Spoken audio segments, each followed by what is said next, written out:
Hello everyone, welcome back to my channel. তো আজকে সকাল সকাল উঠে দেখো আমি চা খেয়ে নিলাম। আজকে অনেকগুলো কাজ আছে, তো এক এক করে সেগুলোই সারবো। তো তোমাদের আমি দেখাচ্ছি। তো দেখো, এই যে তিন থাকটা দেখতে পাচ্ছ, সবুজ রঙের প্লাস্টিকের তিন থাকটা, এর মধ্যে অনেক পেপার জমা হয়ে আছে। এখন আর আমরা পেপার নিচ্ছি না, তবে আমরা আগে পেপার নিতাম। এই জমা হওয়া পেপারগুলোকে আমি এখন এই প্লাস্টিকের বস্তাটার মধ্যে ভালো করে সব ভরে দেবো। অনেক পেপার জমা হয়ে আছে, তো কিছুটা এদিক ওদিকভাবে ছড়িয়ে আছে, তো সেগুলোকে ভালো করে এক জায়গায় রেখে দেবো। আর পরবর্তীকালে এটাকে আমি ভাঙাচোরা যখন আসে তখন বিক্রি করে দেবো। কাজের ফাঁকে আমি এখন একটু শসা খেয়ে নিচ্ছি। এখন এই গরমের দিনটাতে শসা খেতে খুব ভালো লাগে। তো শসা খাওয়া হয়ে গেছে, এখন আমি স্নান ধান করে ঠাকুরের এখানে চলে এসেছি। ঠাকুরের ঘরে অনেক কাজ আছে আজকে। এই ঘরটাকে ভালো করে ঝাড়ঝুড় করে সব পরিষ্কার করে এই ঘরটাকে আমি রং করব। এই ঘরটাকে একটু নতুন লুক দেওয়ার চেষ্টা করব। তো দেখো, আমি প্রথমে যেখানে সুতো দিয়ে বাঁধা ছিল ফুলগুলোর মধ্যে, ওগুলোকে আমি কেটে নিচ্ছিলাম, কিন্তু কিছুতেই না খুলছিল না। তাই বাবাকে বললাম, বাবা এই দড়িগুলো আমাকে খুলে দাও তো। আর এইখানে বড় বড় আমাদের কড়াই কেনা হয়েছিল, ওর জন্য হাতা খুন্তি আছে। ওগুলো আমাদের যখন গুরুদাদু আসে তখন রান্না করা হয়, ওগুলো সব নিরামিষ ঠাকুরের। তো ওগুলো বাবা নামিয়ে দিল। এরপরে আমি এগুলোকে দেখো ভালো করে ঝেড়ে নিচ্ছি।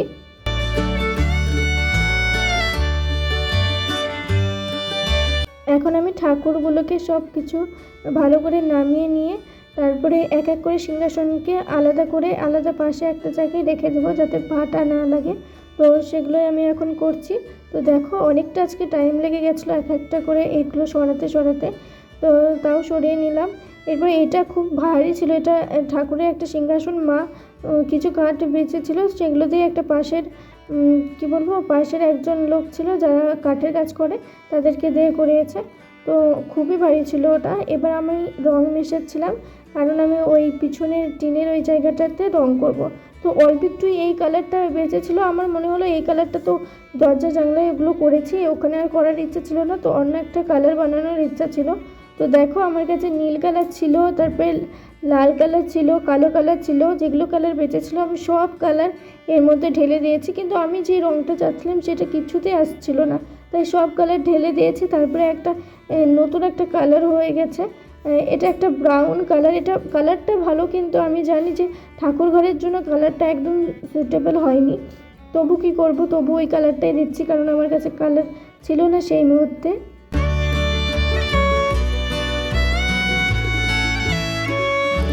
এবার দেখো, আমি উপরের যে টিনের অংশটা আছে সেখানে আমার তো হাত পৌঁছাচ্ছিল না, আর কিছু ছিল না যে যার দ্বারা উঠে আমি উপরে ওগুলোকে রং করব। তাই আমার যতটা হাত পৌঁছেছে আমি ততটা রং করে নিয়েছি। তো আমি এখানে পুরোটা রং করি, আর তোমরা ভিডিওটা দেখতে থাকো।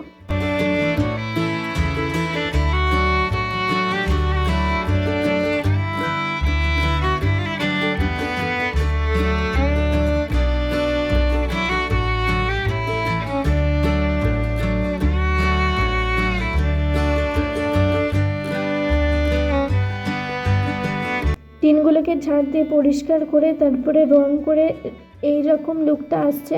কালারটা এরকম মানে ব্রাউন টাইপের, কেমন করে বোঝাবো, একটা মিষ্টি ব্রাউন কালার। তো দেখো, তোমাদের কেমন লাগছে অবশ্যই জানিও। আর এই যে ঠাকুরের এই সিংহাসনটা তো আমার দ্বারা আমি যেভাবে নামিয়েছি মানে সরিয়েছি, কিন্তু আমি আবার সেই জায়গায় দিতে পারছিলাম না কোনো মতেই। তো আমাদের বাড়িতে একজন কাজ করছিল সেই দিন, একটা মাসি। আমি মাসিটাকে বললাম যে, মাসি যে তুমি এটাকে ঠিক করে দাও তো। তো মাসিটা বুঝতে পারছিল না যে কোনটা সোজা, কোনটা উপরে যাবে, কোনটা নিচে যাবে। এটা এই সিংহাসনটা, তো আমি বললাম যে এইটা উপরের দিকে যাবে, এটা নিচের দিকে থাকবে। তো মাসিটা সেইভাবেই ঠিক করে দিল। সত্যি এই মাসিটা না থাকলে আমার অসুবিধা হয়ে যেত।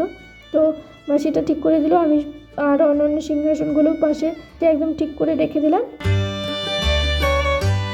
এরপরে ঠাকুরের যত ফটো ছিল, আমার এটা হচ্ছে আমার পাহাড়ি গুরুদাদু। এটা হচ্ছে মালদা বলতে আদিনার গুরুদাদু। তোমরা কেউ চিনলে পারে বলো যে চিনতে পারছো কি না। তো সবগুলো ফটোগুলোকে ভালো করে মুছে এক এক করে আমি সাজিয়ে এখন রেখে দিচ্ছি। আর এই ঠাকুরটার নাম কি তোমরা অবশ্যই আমাকে জানিও।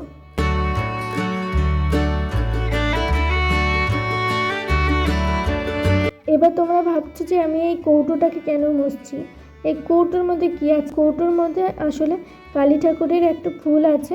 এই কৌটোটার মধ্যে আমরা যত্ন করে রেখে দিয়েছি। তো এইটাকে আমরা পূজা করি। এটা হচ্ছে লক্ষ্মীর ঘট, অনেক বছর আগেকার এটা লক্ষ্মীর ঘট। যেটাকে লক্ষ্মীর ঘট বলে না লক্ষ্মীর ঝোড়া বলে কি বলে এখন বুঝতে পারছি না, তোমরা জানলে বলো। আর এটা হচ্ছে মালই। তোমরা অনেকে জানো হয়তো যে গুরুদেবরা কাপে বা গ্লাসে কিন্তু চা বা জল কিছু খায় না, এরা এরকম নারকেলের মালয়ে খায়। তো সেই জন্যই আমরা এটাকেও পূজা করি। এবার সব কিছুকে আমার মুছিয়ে নেওয়া কমপ্লিট হয়ে গেছে। তো এক একটা করে ঠাকুর আমি বসিয়ে নিচ্ছি সিংহাসনে। দেখো রাধারানী ঠাকুর, কৃষ্ণ ঠাকুর, তারপরে এই জগন্নাথের ফটো, তারপর গোপাল ঠাকুর, সব ঠাকুরকে সুন্দর করে সাজিয়ে দিয়েছে।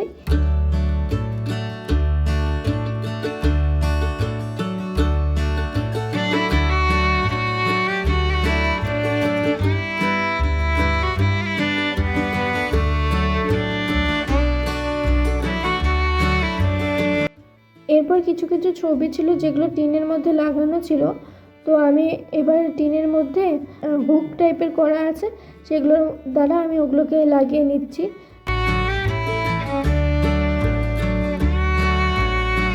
এরপরে লাস্টের লুকটা দেখো ঠিক এইরকম, কিন্তু এখনও আমার কাজ অনেক বাকি আছে জানি। এর মধ্যে আমি ফুল আঁকাবো, তারপরে লাইটিং দিয়ে ভালো করে সাজাবো।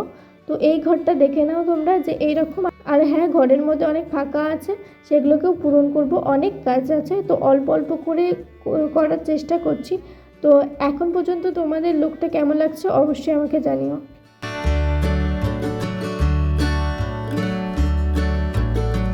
পেপারের নিচে আমি কাপড়গুলো পাততে পারিনি, তাই মা পরদিন দেখো কাপড়গুলো সুন্দর করে পেতে নিয়েছে। তো তোমাদের ভিডিওটা কেমন লাগলো তোমরা অবশ্যই জানিও। আর হ্যাঁ, যখন আমি ডিজাইন করব সেটারও ভিডিও দিব আমি। তো তোমরা তার জন্য চ্যানেলটাকে অবশ্যই সাবস্ক্রাইব করে নিও।